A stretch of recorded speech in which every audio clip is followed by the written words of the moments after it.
This YellaWood 400 DFS Picks 2025 edition of the NASCAR Gambling Podcast here on the Sports Gambling Podcast Network is brought to you by Underdog.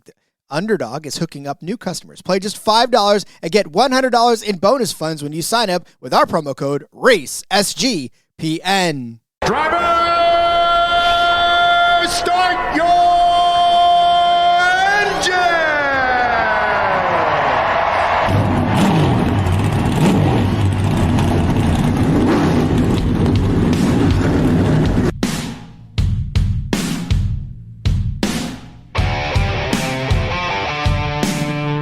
Strap in and pull those belts up tight as the Sports Gambling Podcast Network presents the NASCAR Gambling Podcast. I'm just gonna put my foot on the floor and I'm not lifting till I see God or a checkered flag. My man. With all the news and the best bets for your NASCAR weekend. We want to thank you tonight for these mighty machines that you brought before us. Thank you for the Dodges and the Toyotas. Thank you for the Fords. Lord, I want to thank you for my smoking hot wife tonight, Lisa. In Jesus' name, boogity, boogity, boogity. Now, here are your hosts, Rod Villagomez and Cody Zeeb. Welcome in to another episode of the NASCAR Gambling Podcast here on the Sports Gambling Podcast Network. He's Cody Zeeb. I'm Rod Villagomez. Good morning, Cody. It's a very rare morning show that we've done here. Yes, it is a very rare morning show, but top of the morning to you, Rod. Good to see you. We've done some late night editions of NGP, and this is the morning edition. So welcome in. This is so I've done my fair share of morning shows over the course. So we're supposed to be happy and very much conversational and grab your cup of coffee and give you all the fun stories from Talladega this week. But yeah, that's what we're here to do today. Is talk to you. We do have some fun stories today, by the way. There's been some silly season news, so we'll get into some fun stories this morning. Right? We will, and cats being rescued from trees and all that other fun stuff that accompanies a morning show. The wacky, zany sound effects, and all right, we're just kidding. So we are here today for the Talladega DFS episode. We're going to give you our Cup Series high price, mid tier, and low price drivers. And then we're going to tack on some bonus Xfinity and Truck Series picks for this slate as well, since all three series are in action this weekend. We can't just kind of break it down, both of them, like we did the last couple of weeks, but still a lot to talk about, still a lot of DFS fun to be had, Cody, and I'm excited because DFS on super speedways is always one of the more fun ones to talk about, because you could just say, because Dega. Oh, yes, it is. Super Speedway DFS, nothing more fun. It's a great week not to go super heavy from the fact of, I build so many lineups every week and I'm expecting to win this. Like, again, much like the betting side of things, it's approach it with more caution. But these are the ones you can have more fun. Literally everybody is in play. You can leave, and I've left, I think, up to $10,000 on the table before of salary, which you can just perfectly fine, and you can cash with those types of lineups. You can do all sorts of fun different things. There's unlimited strategies. You have a better shot as just a regular person, like we kind of are in the DFS streets, against the person that's setting 150 lineups and all that. Like, all the computer algorithms, yeah, sure, they might hit on stuff or whatever, but they can't predict what could be the chaos of a place like Talladega. So it's a ton of fun. And I personally enjoy the sweat of watching the lineup go up and down, watching the green number go up and down, but not for the faint of heart. So maybe don't look until a couple minutes after the checkered flag has fallen if you don't want to see the rise and fall of your points in the closing laps at Talladega. That has been your DFS advice since we first started this show, right? You've always said, listen, don't look. It's never changed. Like, yeah, if you can't, I do. I'll sit there and just refresh it as it's going, as the lines are changing. I love the rush of it, but not for the faint of heart. If you don't like to see that stuff, maybe set the phone down and you got to wait a good solid 5 minutes until after the finish of Talladega as they sort out the results usually to figure out exactly where things land. Ironically enough, that is my wife's advice to me when we watch stuff like Grey's Anatomy and stuff. She knows that I'm not necessarily the most when it comes to watching people getting gutted open or easy. Open. Yeah. It's like she probably don't want to watch this part because they're gonna open this guy up. So if you don't like seeing all the wrecked cars, then don't worry about opening up the app until it's done. Experts suck. Make sure you check out their sports betting podcast as well. Perfect timing. Been in the home office since 6:30 a.m. Need the break. Happy to provide it.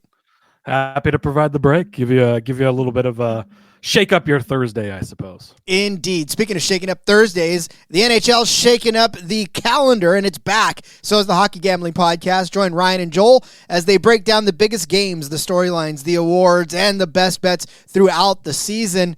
Let it slide, baby. All right, Talladega. Cody, like you said, silly season is already starting to rear its ugly head as we're not even through with the season yet. People are making moves. This one, shocking and yet not at the same time, I guess. I don't know. It took me by surprise when I saw it yesterday. Well, boy, I don't know what you saw yesterday. I have two pieces of news from this morning. Oh, shoot. So what's the story from yesterday that I missed? Oh, somebody losing their ride early in the season already. So go ahead. You go with yours because okay. I wasn't prepared for mine. I thought Justin Haley? We already talked about that. No, it wasn't Justin Haley. Go ahead. Oh, okay. All right. Moving on. Yes, the two pieces of news from early this morning. Kaulig has announced that Brendan Butterbean Queen is going to be one of the full-time drivers of their Dodge Ram trucks next year. Of course, as you, I know what the story is from yesterday. Jesus, what the fuck?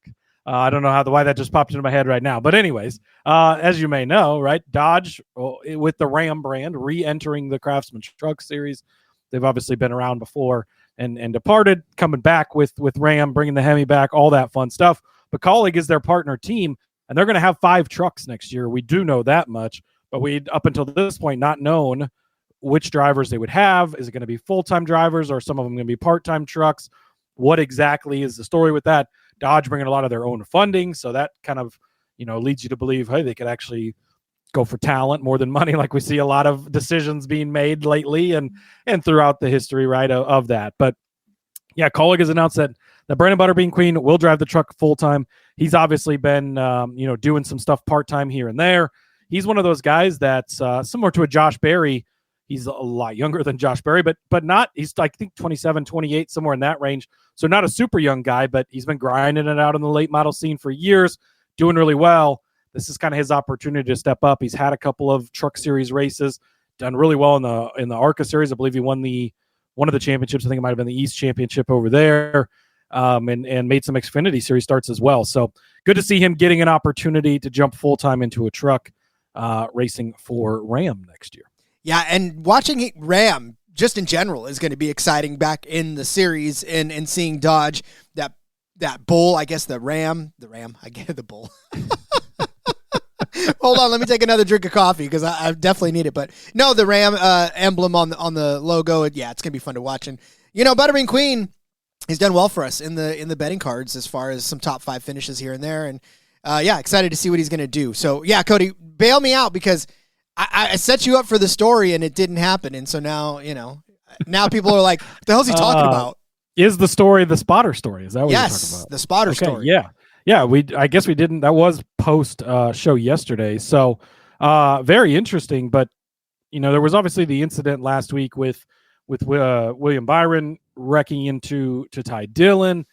We sort of touched on it in the betting episode earlier this week, but we had a lot to talk about. So we kind of breezed over it. But, it kind of came out as not really anybody's fault. Maybe Dillon could have waved him off, but it was said that the spotter communicated to Byron's spotter, whatever. Nobody really knows. Okay, fine. So we all just moved on and everything was fine. So Ty Dillon's spotter, Joe White, flew to Talladega, got to Talladega. He parked the bus, and then he got fired. So he tweeted out, got to Talladega, parked the bus, got fired in an Uber to the airport to go home for the weekend. And he also had tweeted that it was already determined he wasn't going to be spotting for Ty next year, but would still be with Kaulig in some fashion. Obviously no longer the case because he got fired. Chris Rice kind of put the blame on him. I don't fully understand this. We're kind of having this discussion in the Discord too, but the way I view that incident is, and I've heard mixed opinions, right? Some drivers say, hey, you should be weaving on the backstretch to let people know you're going to pit, arm out the window, whatever.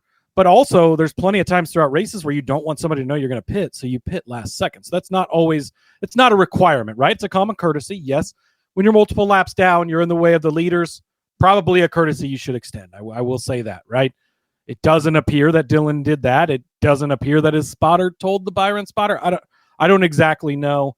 But at the same time, was William Byron's spotter taking a nap? Did he not see the car slowing down? Like what? And what was William Byron doing? Was he not paying attention to the racetrack? Like you could tell he didn't notice until super late. It wasn't like Ty Dillon was way too high to pit. Some people have said that, but you look at some of the other people, McDowell way higher in SVG's way when he pitted or tried to pit and hit the commitment zone or commitment box earlier in the race. So I don't know. It seemed to me more like it was on the 24 team for not fucking paying attention. Like they just were, Byron was in the groove, just, doing his thing, wrapping the line. Like, okay, but there's still a racetrack and cars out there. So maybe pay attention to more than just the line you're running, right? I don't know. But yeah, apparently my guess is Chris Rice received a phone call from Mr. H and said, what are we going to do about this? And Chris Rice said, well, we could fire the spotter. And Mr. H said, okay, let's do that. And if I had to put my money somewhere, that would be where it would be. But yeah, I don't know. Interesting, very interesting kind of story scenario. The team obviously pays for the travel for these spotters. So they paid for him to go to Talladega, then decided to fire him. Without some type of phone call or something, that doesn't make a ton of sense to me. When Mr. H, it's funny how many mountains move when Mr. H makes a phone call, right? Doesn't matter what team you are. Mr. H called, I'm going to do something too. Like, yes, sir, Mr. H, whatever you say. Like he is Mr. H. Like that's how it works. But what else would cause them to suddenly fire this guy on Wednesday when he's already traveled to the next track? That doesn't make any sense. They're like, you mean Ty Dillon's former spotter, Mr. H? Yeah, we're good with that. Justin saying, early show, love to see it, but Ty was not winning or anything, so not like he was on a secret strategy with a lap down. But not a requirement. They're not required to tell anybody that they're going to pit. He can pit whenever the fuck he wants to pit. And he doesn't, like, it's not a requirement. If it was a requirement or a rule, then fine. But it's not. A common courtesy, yes. It should have been extended, yes. Seems like maybe it was a last-second decision to pit. I don't really know, but I don't know. That's Very all right. Interesting. Will and Byron, they'll all bounce back from it. And again, Mr. H got his way, so we're good to go there. But all right, one last news story, right? Yeah, one more news story. Richard Childress Racing has named the new crew chief for the number 8 team of Kyle Busch. So to me, that sounds like Kyle Busch will be back, not going to the 7 car, which we knew he wasn't, but some delusional people out there. Oh, Justin, good to see you in the chat. Thought that maybe he would be going to the 7. I don't think that that's the case, but Jim Pullman is going to come over from the 7 Xfinity Series car. Justin Allgaier's current crew chief, and he will be the Cup Series crew chief for Kyle Busch. So, I was trying to jump through and look here together. He moved over to Allgaier for 2023. They made the championship 4 together. Obviously, last year, then they won the Xfinity title, something Allgaier had been chasing for a long time. And now Pullman will obviously continue to try and get Allgaier back there to get another championship before they finish it out. And he is going to finish the season with the 7.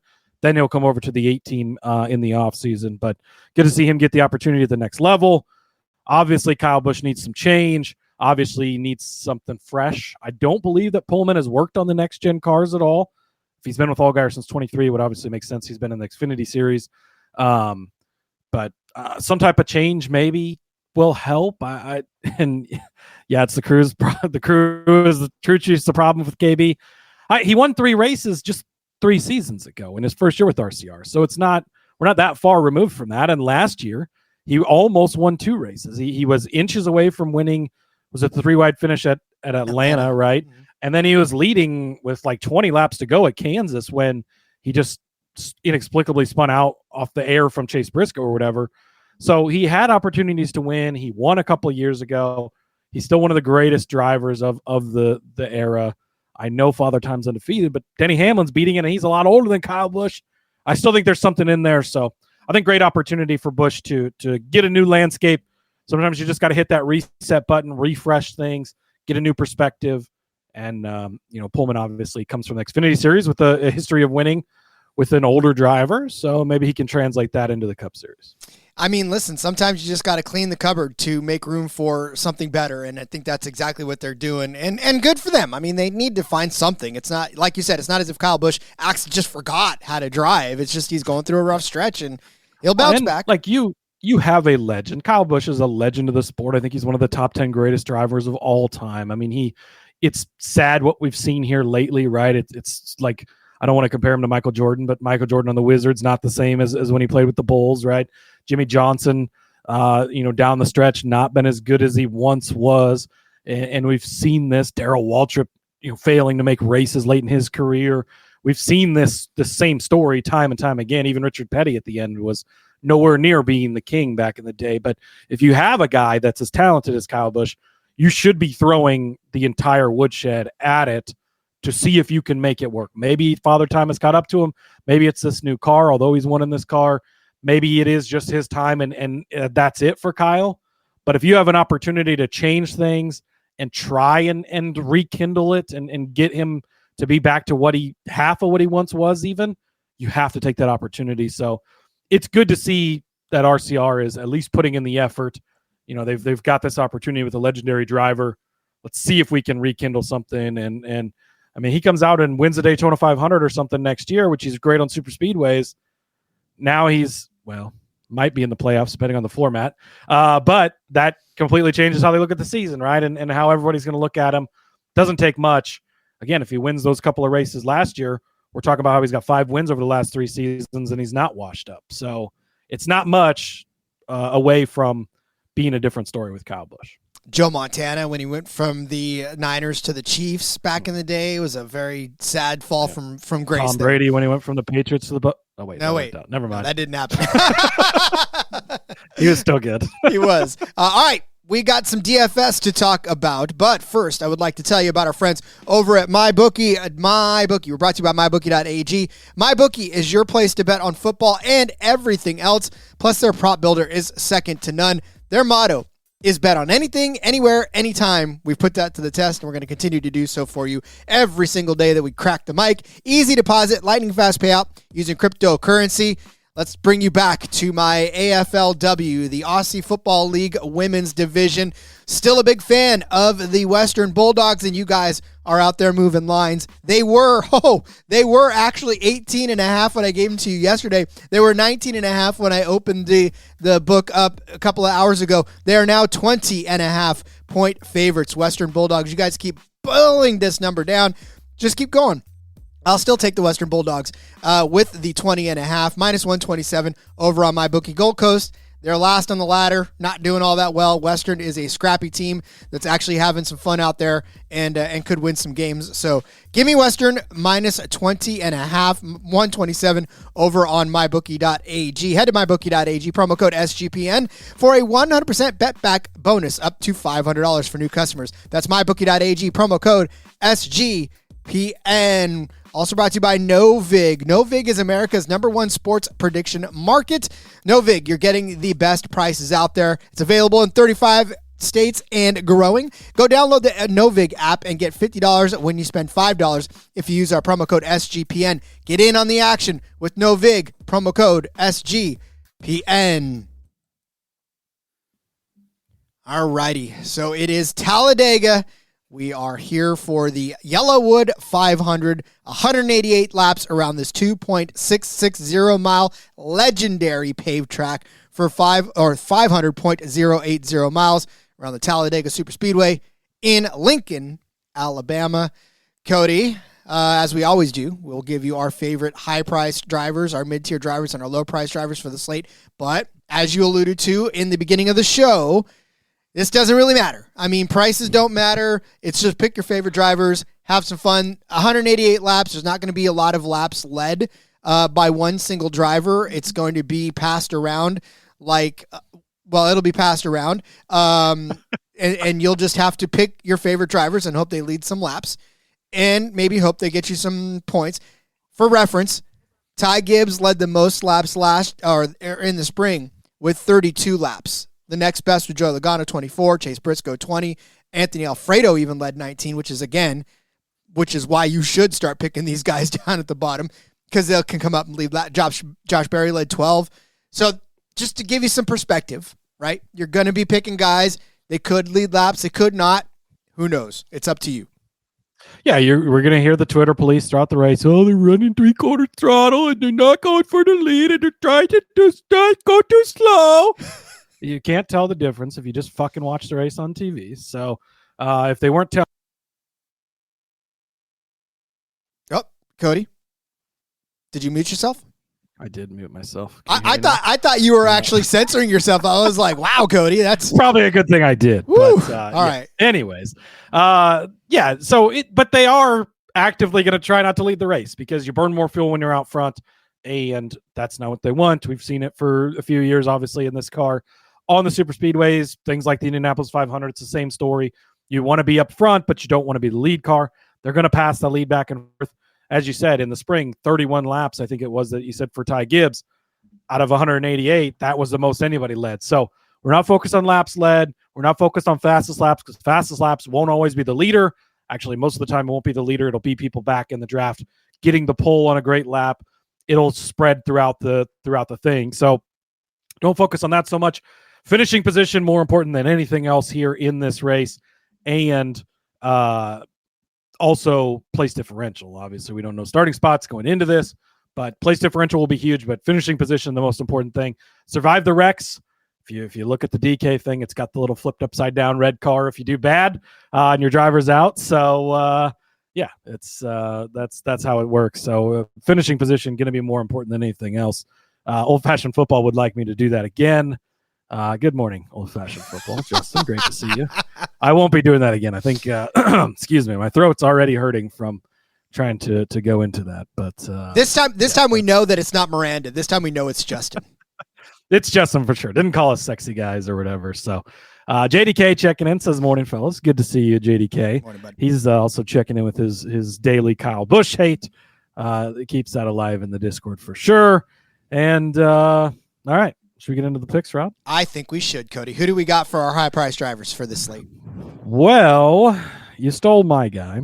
Hell yeah, I did. I wanted, as you did in the betting episode. So I will fully endorse yours. I think that the guy you're going to give out is the best play that you could have for the top guys. Very trustworthy guy, and you'll obviously go into depth. So I'll already give an endorsement on your play, but I'm going to take Chase Elliott, $9,800. You go back and you look at what he's done here at Talladega in particular. Been a pretty good track for him. In the spring, started in 30th, which is beautiful. You love starting position doesn't matter here. So it's not like a place like Las Vegas last week. Sure, a guy like Chase starts 30th, but he's going to have to battle all day. They're going to have to use strategy to get up front, whatever. You can go from 30th to first in the matter of 5 laps at Talladega. I mean, realistically, right? It can be pretty quick. And it just track position doesn't mean a ton when as far as starting the race. Later on in the race, it starts to matter, but you're able to move and shake and go from first to last or last to first or either way. So started in 30th and ended up with a 5th place finish. So that obviously in and of itself is a great day. He did lead a lap in that one as well, but again, we're not overly concerned about that. 29th here in the fall last year. So obviously got caught up in it and that's unfortunate. Not a good day, but his other finishes here in the next gen have all been 15th place or better. 15th in April of 24, 7th, 12th. He won here in the fall race of 2022, 7th place in the spring of 2022. So of the 7 next gen races rather that he has run here, he has finished inside of the top 15 in 7 of them. That's obviously a very good percentage. Inside of the top 10 in boy, I messed all that up. He's been inside of the top 15 in 6 of the 7. Inside of the top 10 in 5 of the 7 is what I was going for. So been very good just in general. And then you zoom out and look at him on super speedways, right? And very good at Atlanta, where he just won back in the summertime. Obviously, I think that's the least translatable to Talladega, but it's still the drafting track. It still races like a super speedway. The fact that he was able to lead 41 laps, he was able to win in the draft. You'd love to see that. 10th place also in the fall race here at Daytona. Good run there. 5th back in the spring at Talladega. And then, 15th in the 500 is not a horrible day. 20th at Atlanta, you'd like for a little bit better. Last year at Atlanta with an 8th place finish, a 7th place here at Dega, a 4th place back in 2023 at Daytona. He's won at Atlanta previously back in 2022. RP to our Corey LaJoy bets that day, but been a very solid super speedway racer.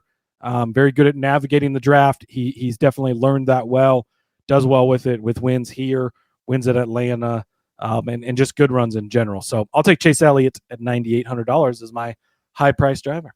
Yeah, and I 100% agree with that. Obviously, we had talked about how good the Hendrick drivers are, particularly at this track, and how they pretty much dominate the entire average finish chart, the heat chart from iFantasy Race. Byron, Elliott, Bowman, Larson, top 4 in average finishes on this track. So obviously, like Cody said, finishing position is going to be huge.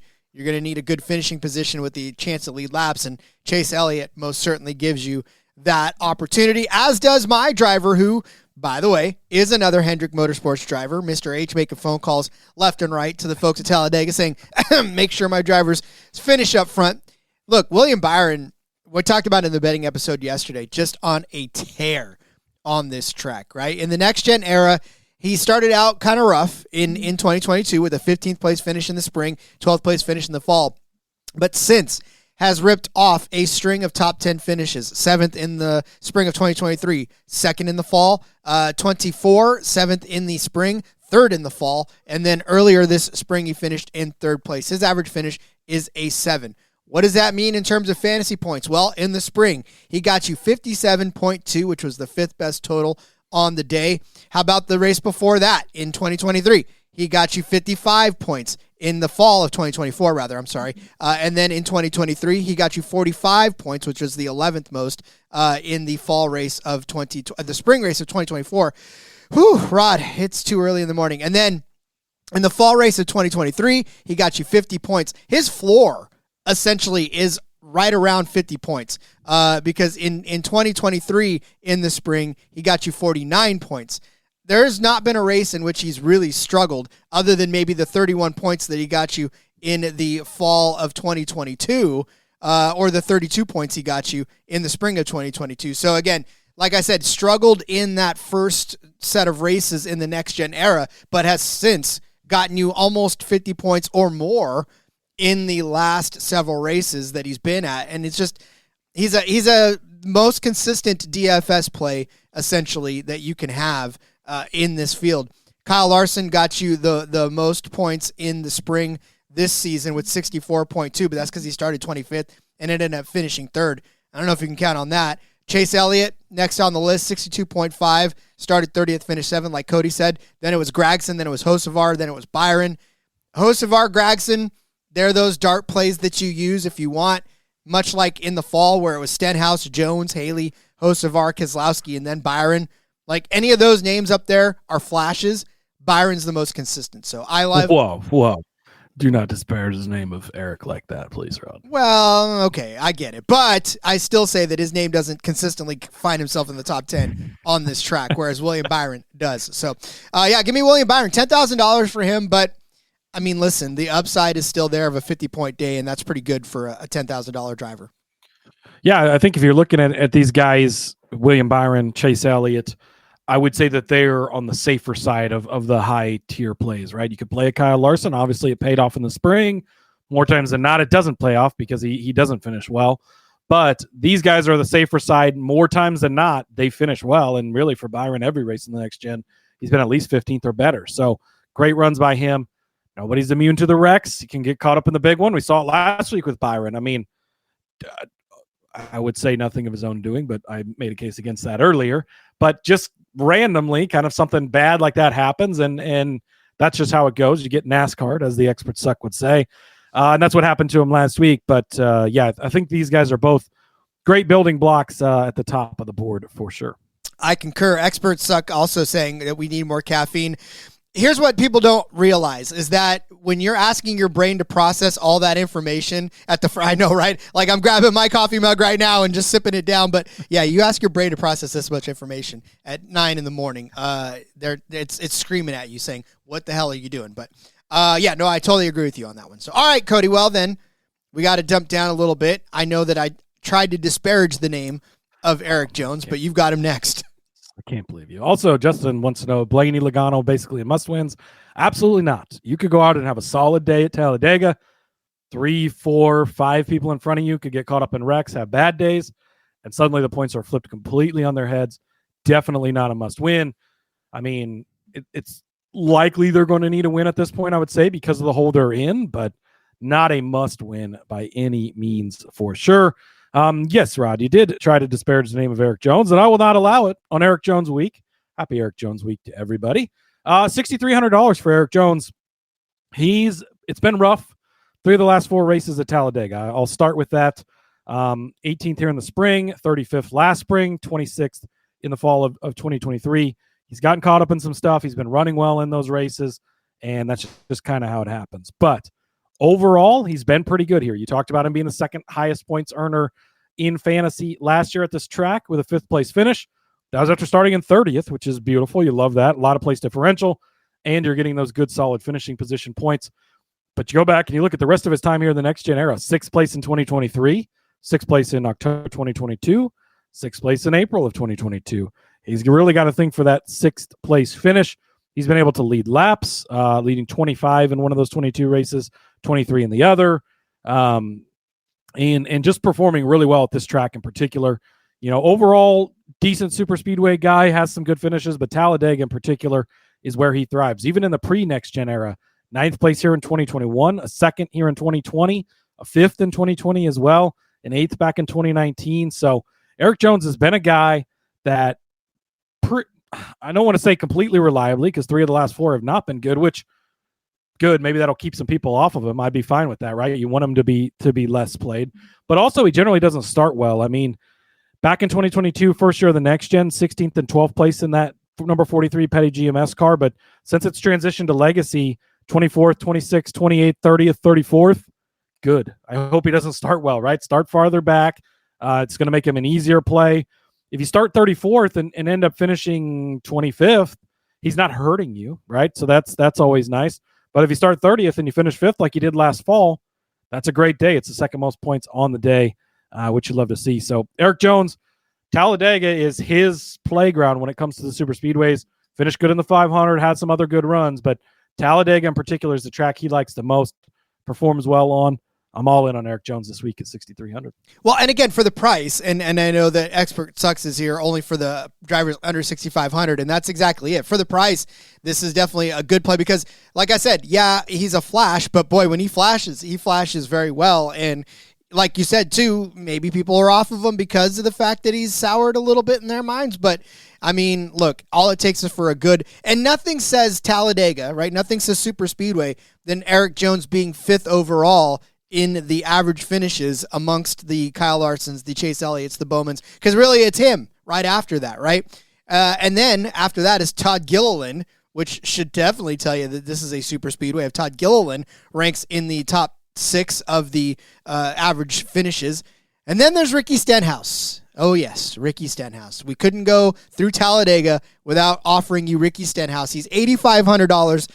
And honestly, it's crazy to think that you're spending $8,500 on Ricky Stenhouse, especially when in the past he's been $5,400 last week, $52, $57, $54, $64, $53, and all of a sudden he jumps up to $8,500. Why? Well, because Talladega is actually a pretty damn good track for Ricky Stenhouse. He is 7th overall in average finish on this track. He does have a win within the last couple of seasons where he won in the fall of 2024.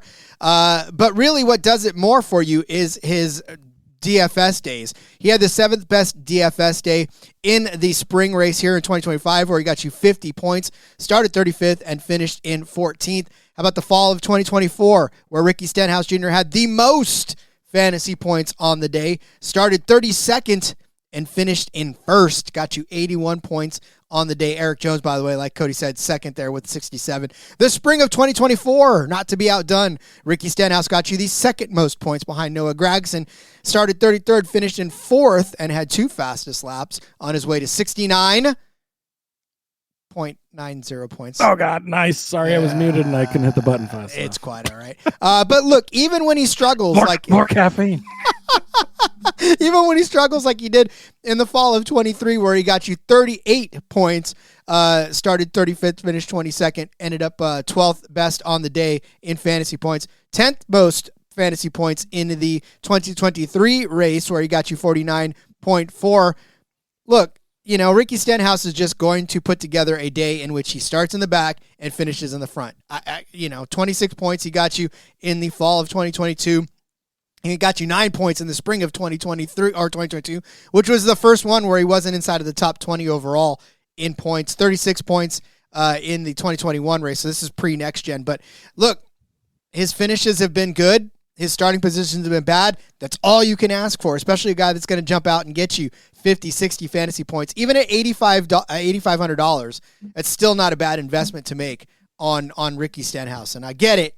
Recky's out there, but, this is his track. But that's the thing is you think of Stenhouse and you think high risk, high reward. Like it's always wreckers or checkers with him, but that's not so much the case at Talladega. He's actually, especially over the last 3 races, been very consistent at this track. Got a win here, obviously, fairly recently. So you like to see that as well. And turns out he might be a pretty solid play. Obviously, again, nobody's immune to the wrecks, and you get caught up and it happens. But Stenhouse, really, that the Wrecky Spinhouse moniker that's been put on him, he used to wreck a lot. He's really, really matured the last couple of years. He's got a wife now. He's got a baby now. That we see that change in guys where things kind of cool off and calm down for him. And he's become a lot different of a driver. You could definitely see the change, and he's not been so much of the wreck. He still pops up and wrecks a little bit here and there, but overall, there's definitely been a big change for him. So I think he is a solid play.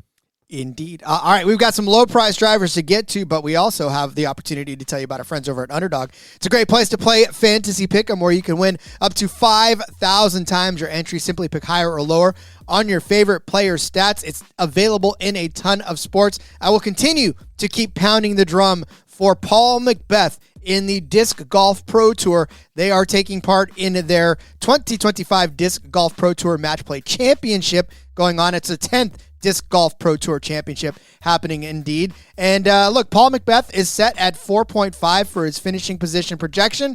Give me the better than on this one. I'm going to take the higher than, the better than. Look, he has been at least first or second over the last couple of tournaments. In fact, he's been first or second in 3 of the last 5 tournaments that he's been in. And, I'm not really all that great at math, but that's better than 4.5. So, go search up the Disc Golf Pro Tour and then look at Paul Macbeth and his number 4.5. His projection is set there. Give me the better than on that one. You can find that and so much more over at Underdog. Plus, I got a brand new offer for new customers. Play just $5 and get $100 in bonus funds when you sign up with our promo code RACE, SGPN. Football's back, baby, and Rhythm is crushing it in college football and the NFL with picks and props. Rhythm is also giving away weekly cash prizes just for tracking your bets in the app. Track 5 bets of the same type from any model you build, and you can win $1,000. Taking a look now at this Panthers and Jets game, I think the only thing that will keep you interested in this one is having something on it. Well, Rhythm is giving us a projection of 45.2 points scored in this one. The line right now for the Panthers and the Jets is 42.5. I think they're thinking that the Panthers are going to score a ton of points. So, give us the over on that one, and we'll go ahead and take the over thanks to Rhythm's model. And you can help yourself to all of that right now. Use promo code SGPN25 when you download the Rhythm app for 25% off of your first month. Download Rhythm and use promo code SGPN25. I had Rico Dowdell against you in this last, and I just got, or was it him, or was it against the guy in our Scott Fishbowl league? I know I had him in a couple different places, but yeah, I don't remember. I know we had 2 matchups last week. You got me in one, I got you in the other one. That's how it goes. That one league though, I named my team the All Balls Squad because as we were drafting, people were like, "Wow, you just keep taking all these risks." Because I was taking, like, I should pull up the roster, but I was just like, this guy's really risky rolling the dice. This guy's risky rolling the dice, and then I just leaned into it. Once people were like, I'm like, give me Brandon Ayuk, give me a suspended Jordan Addison, give me all these guys, and we do the we play against league median every week as well. So I'm 11-1 so far with the All Balls squad. So love it. Absolutely love it. All right, you know what else we love? Low price drivers that have all balls on Talladega. Low price drivers. The Expert Suck is here for the under $6,500 driver info. I got that for you. Justin Burton, you hungry this morning, buddy? You want some fast pasta? Well, how about some fast pasta? $5,200 for Anthony Alfredo. Sign me up. This guy has 10 career super speedway starts, drafting track starts, I guess I should say, in the NASCAR Cup Series. The most beautiful part about it, Rod, he's never started better than 24th, and only one time that 24th place start has he started better than 30th. He is going to start near or at the back of the field, which is exactly what you love. That gives him a very low floor, meaning he's not going to lose you a lot of points, if any, but also a very high ceiling like he had in the spring here last year, where he started in 24th and finished in 6th place. That's the type of upside that a guy like Anthony Alfredo produces for you. It's not always that extreme, right? Back here in the spring of this year, started in 31st, finished in 28th. That's not a bad day, though. At this price range, you'll take a guy that just gets you a couple spots, doesn't wreck out. Obviously, you're going to be looking for more, but it's not a killer. 33rd to 24th in this race last year, that's another decent day. Obviously, last spring, 24th to 6th is a huge day. You go back to Talladega here in the fall of 2021 in the old car, back when he was with Front Row Motorsports in the 38 there. Started in 30th, but he finished in 21st. So 2 of the last 3 times he's been here, or you could look at it as, well, no, I guess one of those was a spring. So 2 of the last 3 times he's been here, I think we'll stick with that. He's finished inside of the top 10, right? But how about we make it 3 of the last 4 times he's been here that he's finished inside of the top 12, because the spring of 2021, he also finished here in 12th place. So 4 career starts here, 5 career starts here, rather. I don't even know what I'm trying to say. My numbers are all jumbled up. But 28th, 24th the last 2 times, but prior to that, 6th, 10th, 12th. He's got really good upside for you. Not going to start well. Anthony Alfredo, and if you look, actually, pulling up his Xfinity Series stats as well, in the spring here, finished in 6th place. The spring of last year, finished in 3rd place. The spring of 2022, finished in 6th place. June of 2020, finished in 6th place.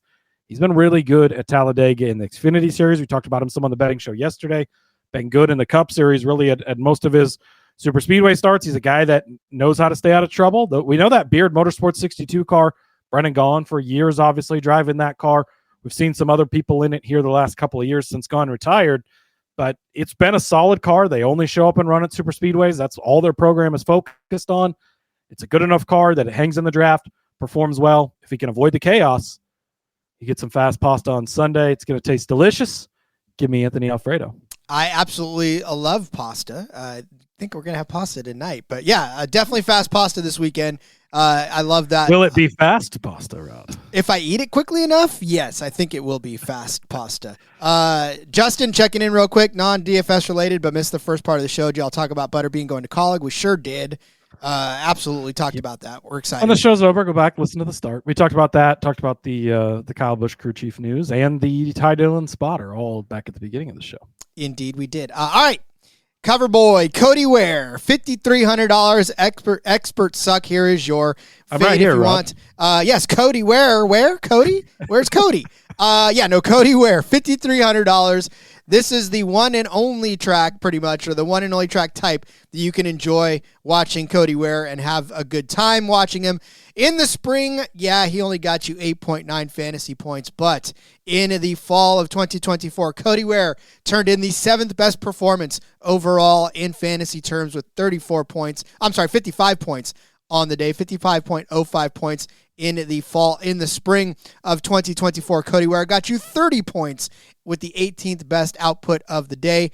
And then I'm telling you, so the last 3 races for Cody Ware, or at least 2 of the last 3, have been good, solid performances, a 55 and a 30. So to me, that's like already easy money, because you know he's going to start in the back, right? You know Cody Ware starts in the back, and then you know he finds his way up to the front. It's just what he does.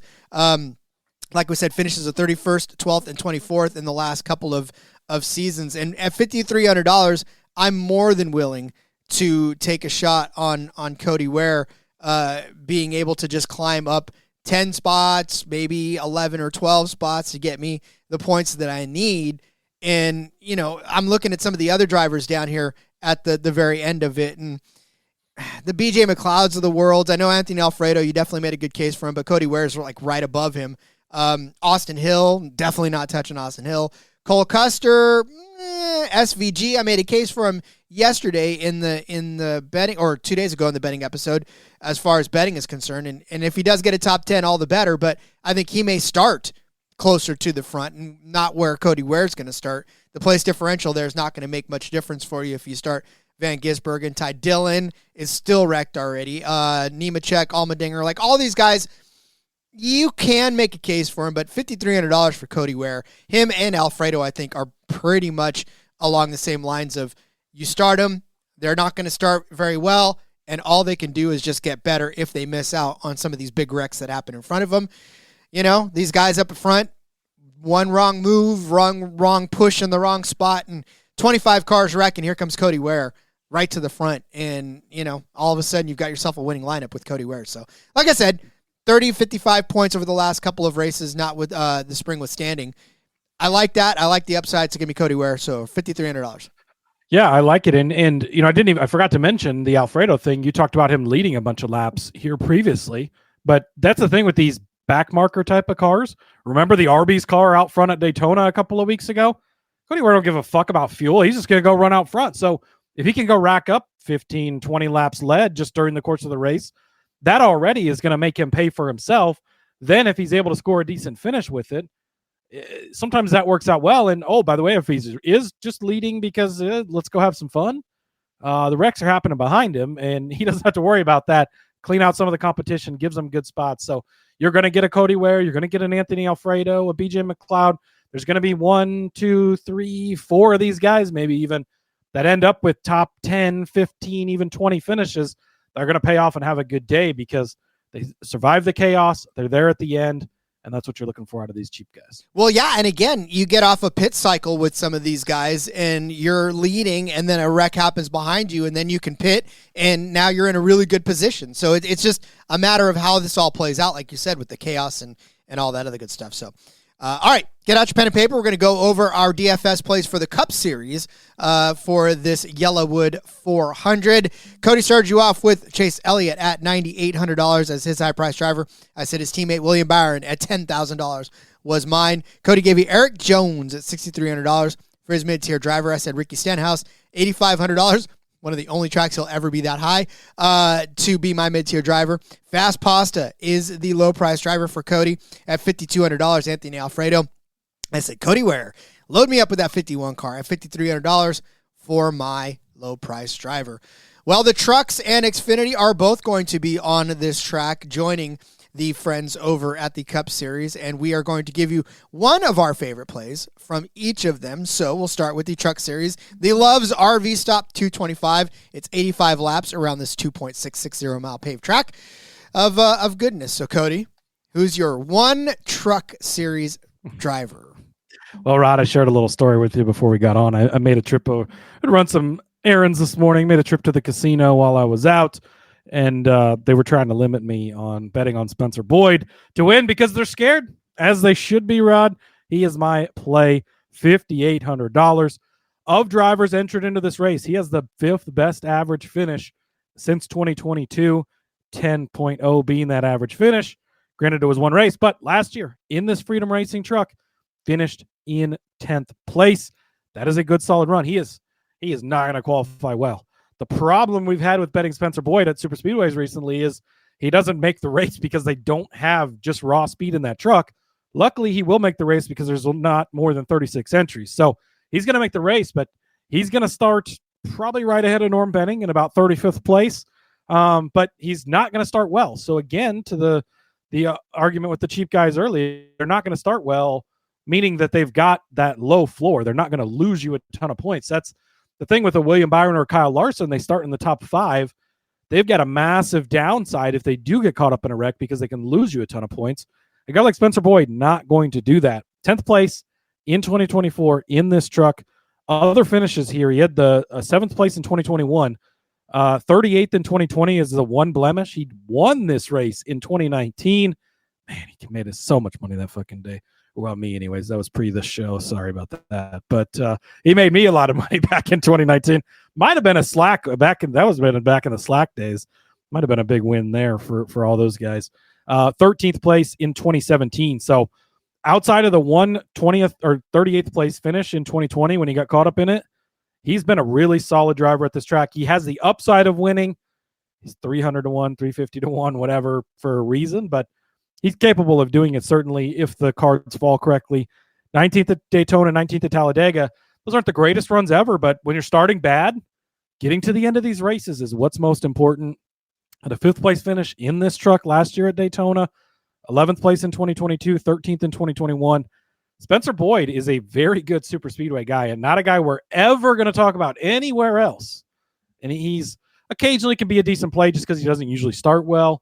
But at a track like any type of super speedway, but Talladega in particular, where he's won before, love me some Spencer Boyd. Only $5,800. He's a guy that will most certainly be jammed into a lot of my lineups this weekend. Indeed. Speaking of jamming people into lineups, how about Jack Wood? I am appealing to the Jack Wood crowd of this show as we've got a lot of them. Yeah, I'll give you some Jack Wood then. How about $6,300 for Jack Wood in the Truck Series? The thing is that you just want to cheer for this guy. I mean, he's probably not going to go out and lead you laps. He's probably not going to go out and give you a ton of fastest laps, but he will give you a decent, solid finish as he's done on this track in his past. 14th place finish in the 2023 season for Jack Wood in the 51 truck, the Kyle Busch truck. He did start 6th in that one and ended up finishing in 14th.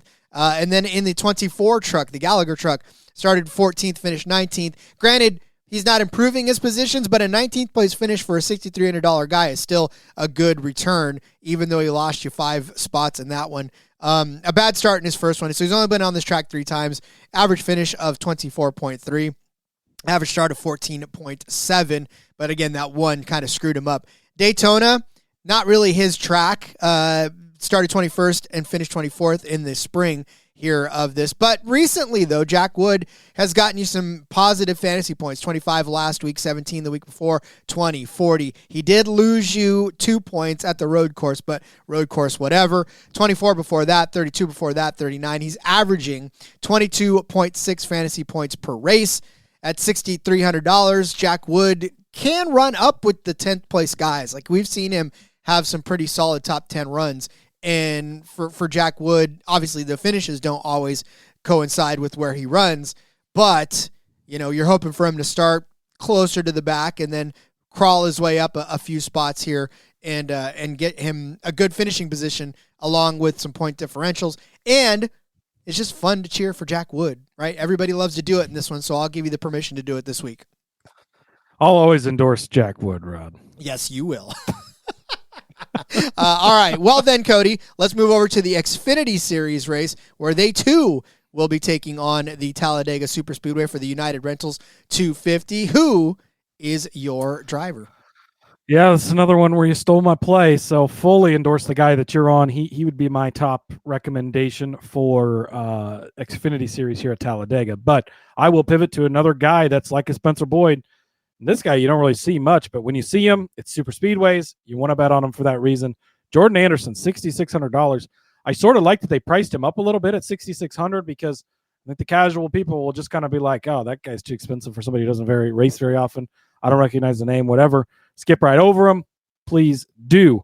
Last 2 starts here at Talladega have not been great, 33rd and 31st. So obviously you want a little better than that. But 5th place here in his first career start back in 2021. Great run there.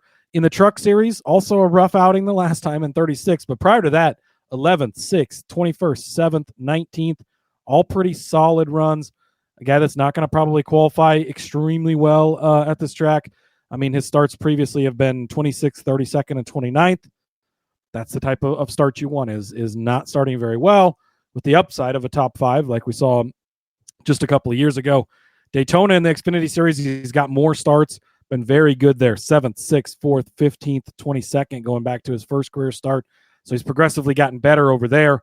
Jordan Anderson is one of those super speedway guys. He owns, the Anderson cars, the Jordan Anderson racing cars.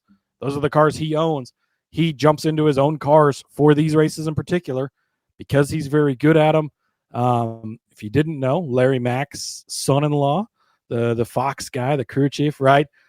Former crew chief for Dale Earnhardt. There's a lot of ties there. All the stuff with the Superspeedway, with the Talladega. Give me some Jordan Anderson at $6,600. Absolutely love it. Along with the guy that I'm about to give you as well, Jeb Burton. They might as well just rename this the Jeb Burton Superspeedway because he has been lights out for Xfinity at this particular track. In the spring, should have won this race, right? By all rights and accounts, everybody said he should have won this race. Got robbed. Finished second, but still a quality DFS day, obviously, from Jeb. Led 7 laps, started 5th, finished runner-up.